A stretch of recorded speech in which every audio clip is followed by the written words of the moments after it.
Ես հիմա գտնվում եմ Ալյանս կուսակցության ռուսաստանյան ներկայացուցչության գրասենյակում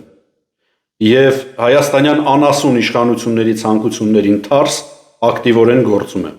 Ինչու դրսում, որովհետև հետապնդվում եմ հայաստանյան իշխանությունների կողմից հակաիշխանական կոչեր անելու համար։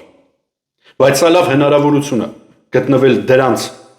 հասանելիության տիրույթից դուրս ու իրականացնել ակտիվ իշխանափոխական պրոցես։ Ինչպես տեսնում եք, վերջին շրջանում ակտիվորեն գործում է նաև մեր կուսակցությունը Հայաստանի տարածքում, իր կառույցներով, գրասենյակներով ու նվիրյալ ակտիվով։ Ու քանի որ արդեն բոլորը անցել են նախընտրական գործունեության մեջ, ուզում եմ ասել ձեզ հետևյալը. մենք մասնակցելու ենք այդ պրոցեսին ամենակարևոր ծրագրային դրույթով՝ վերականգնել Հայաստանում օրենքով սահմանված կարգով մահապատիժ պետական ազգային դավաճանների համար։